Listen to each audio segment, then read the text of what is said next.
Hello friends, welcome to my channel. नैतिक जो है वो नंदिनी को कहता है कि थैंक यू, आपने अक्षरा को इतना मोटिवेट किया। फिर वो कहता है कि माफ़ करना, मैंने आपके और अक्षरा की बातें सुन ली, पर मैं अक्षरा को एक पल अकेला नहीं छोड़ता। फिर बाद में नंदिनी कहती है कि तुम्हें भी हिम्मत रखनी चाहिए। दूसरी तरफ अक्षरा जो है वो थोड़ी समझ जाती है नंदिनी की बातों से कि उसे उसकी कमज़ोरी को उसको जीने की उम्मीद नहीं छोड़ना चाहिए। उसे उसकी कमज़ोरी का सहारा मतलब छोड़कर जो है वो जीना चाहिए, ऐसा वो सोचती है और वो उठने की कोशिश करती है। तभी नैतिक वहाँ पर आता है और कहता है कि अक्षरा तुम्हें कुछ चाहिए। अक्षरा कहती है कि नहीं। दूसरी तरफ भाभी माँ और सब बैठी होती है। तभी रुक्मिणी का चालू हो जाता है। रुक्मिणी कहने लगती है कि मैं समझ सकती हूँ तुम्हारा दुख, अभी बहू के साथ में ऐसा कुछ होगा। पहले भगवान ने जो है उन्हें मौत के मुंह में ढकल दिया और फिर लौट कर आए तो क्या हुआ, अंधी हो गई वो। ऐसे जो है वो एकदम से कहती है, आंखों की रोशनी चली गई। तभी सब जो है उसका उठकर सुन रहे होते हैं। फिर वो कहती है कि मैं जानती हूँ कि बहू का अपाहिज होना कैसा है। देखो मेरी बहू अपाहिज है तो मैंने कैसे उसे एडजस्ट कर लिया। तभी मोहित कहता है कि माँ क्या कह रही हो आप। तभी वो कहती है कि कभी ना कभी तुम इसकी ससुराल वाले की साइड लेते हो। फिर मिष्टी को काफ़ी गुस्सा आता है कि उसके ताई के बारे में कुछ बोल रही होती है। मिष्टी जो है उसे उसको कुछ फेंक कर मार देती है। फिर बाद में उसको कुछ बोलने लगती है। तभी उसे चुप करवाता है नमन। फिर बाद में कहती कि मेरी ताई जी सो रही है, आप जब की बकवास बंद करो। फिर बाद में वो कहने लगती इस घर के बच्चों को भी कोई संस्कार नहीं है। फिर बाद में वापस से अक्षरा को अंधी कहती है। तभी भाभी माँ को काफ़ी गुस्सा आता है और भाभी माँ ज़ोर से जो है थप्पड़ मार देती है रुक्मिणी के मुंह पर।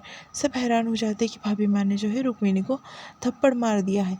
फिर रुक्मिणी जो है वो चुपचाप वहाँ पर खड़े होकर सुनने लगती है। भाभी माँ कहती है कि ये मुझे बहुत पहले कर देना चाहिए था। बार बार नंदिनी को रोज़ रोज़ सुनाती हो, अपाहिज अपाहिज कहती हो और मैं सुनती रही, और अब मेरे बहू के बारे में कह रही हो अपाहिज। मैं ये कभी नहीं सुनूंगी। मेरी बहू अपाहिज नहीं है, बस कुछ दिन के लिए उसकी आंखों की रोशनी गई है। तुम्हारे बहू के साथ में तुम कुछ भी करो, पर मेरी बहू को अपाहिज कहा तो मैं ऐसे ही करूँगी।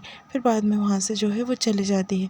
तभी भाभी माँ मोहित के सामने आती है हाथ जोड़कर। तभी मोहित कहता है कि भाभी माँ शर्मिंदा मत कीजिए, और चले जाता है वहाँ से। दूसरी तरफ जो नैतिक है वो अक्षरा को लेकर आ रहा होता है। अक्षरा को नीचे लेकर आ जाता है। सब जो है अक्षरा को नीचे देखकर काफ़ी खुश हो जाते हैं कि सोचते हैं कि अक्षरा वापस से जीने की उम्मीद मान रही है। सब जो है अक्षरा की ओर देखने लगते हैं। उतने में अक्षरा जो है वहाँ पर आ जाती है। मिष्टी जाती है और कहती है ताई जी आप आ गई, चलिए ना। तभी मिष्टी को देखकर अक्षरा जो है काफ़ी खुश हो जाती है। वो कहती है मिष्टी, बाद में मिष्टी उसके गले मिलती है। फिर नैतिक से वो पूछने लगती है नैतिक सब है क्या यहाँ पर। फिर बाद में नैतिक कहता है कि अक्षरा सब आए हैं यहाँ पर। फिर अक्षरा कहती है कि सब बैठ जाइए। फिर बाद में अक्षरा कहती है कि थोड़े दिन की मुश्किल है, बाद में मेरी आंखों की रोशनी वापस आ जाएंगी, बस कुछ दिन की बात है। मेरी वजह से आपको काफ़ी परेशानी झेलनी पड़ी ना, पहले अस्पताल और बाद में एक्सीडेंट और सब कुछ होने के बाद ये अभी तकलीफ। फिर बाद में जो नायरा और नक्श होते हैं वो कहते हैं कि हमने तुम्हारे लिए जो है चाय बनाई है, लो पी लो। तभी नक्श अक्षरा को चाय देने लगता है। अक्षरा के हाथ से चाय एकदम से छूट जाती है। अक्षरा काफ़ी डर जाती है और कहती है मिष्टी तुम्हें लगी तो नहीं ना, तुम्हारे आंख पर चाय तो नहीं गिरी ना। वो काफ़ी परेशान होकर रोने लगती है। तभी नैतिक कहता है कि कुछ नहीं अक्षरा। अक्षरा कहती है नहीं, मुझसे नहीं हो पाएगा, मैं क्या ख्याल रखूँगी किसका, मैं खुद का भी ख्याल नहीं रख पा रही हूँ, एक कप नहीं संभाल पा रही हूँ चाय का, मेरे हाथ में से कप छूट गया। तभी नक्श कहता है कि सब मेरी गलती है मम्मा, मैंने देखा ही नहीं आपने पकड़ा या नहीं।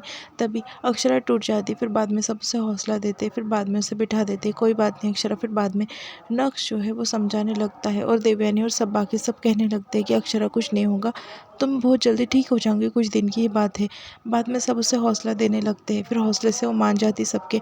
बाद में डॉक्टर के पास से कुछ मंगाया जाता है। तभी उसमें एक स्टिक होती है। स्टिक देखकर जो है नैतिक करिश्मा पर काफ़ी गुस्सा हो जाता है और कहता है कि अक्षरा क्यों, इसकी ज़रूरत नहीं है, तुमने सोचा भी कैसे, अक्षरा का सहारा मैं हूँ और अक्षरा के लिए ये ज़रूरत नहीं, हमेशा मैं उसके साथ में रहूँगा और इस स्टिक की ज़रूरत नहीं, तुमने ऐसा सोच भी कैसे लिया। ऐसा वो कहती है। अक्षरा कहती है तुम इतना करिश्मा के ऊपर गुस्सा क्यों हो रहे हो, आखिर बात क्या है। तभी अक्षरा जो है नैतिक से पूछने लगती है। नैतिक कहता है कि तब तक मैं अक्षरा की आंखें बनूंगा। अक्षरा ने भी 4 साल कोमा में मेरा साथ दिया था, तो मैं अक्षरा की आंखें बनूंगा। अक्षरा को कोई भी प्रॉब्लम नहीं आएगी, मैं वादा करता हूँ। यहाँ पर एपिसोड खत्म।